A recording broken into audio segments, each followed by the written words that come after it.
Hi Daniel, I just want to show you briefly how to get to Power BI from Intact.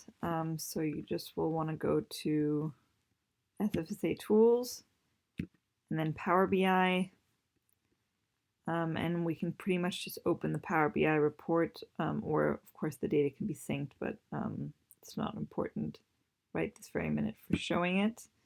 And we now received some kind of a error message now, hence why I put you guys in touch with Tony. And then it's saved, I guess, under my favorites as the Syngenta budget Q&A. And here again, Tony might have to add you. I'm not entirely sure.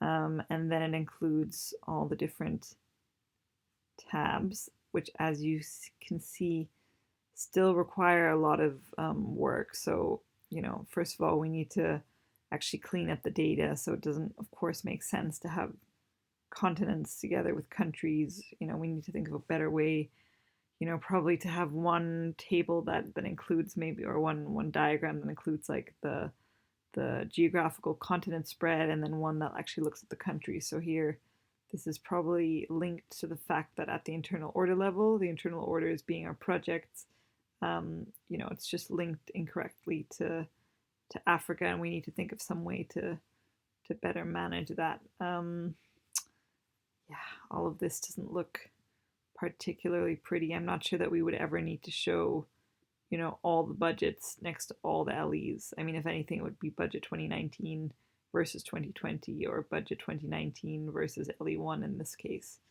So yeah, we haven't actually looked at these reports in the last few weeks at all. So there will be quite a lot of cleaning up to do. And of course, you can also see that some of the data is missing. And I would nearly suggest that, yeah, let's have a look at this one back. I mean, if there's already a possibility to sort of do some general cleaning up, that would be fantastic. But I also understand that that's difficult without the full context.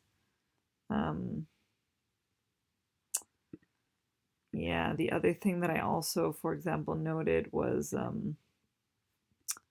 for the actuals, really there should be two dimensions. It shouldn't be all, oh, it is, there are two dimensions. There's the outgoing and the incoming and the net. Okay. I would have thought that maybe per month one could also have separate things for the outgoing and the incoming, but I'm not sure. I haven't given it that much thought. I just wanted to show you how to get there from Intact, but I guess you can also access it directly from Outlook, and Power BI much better than I do. So thanks again in advance for your support.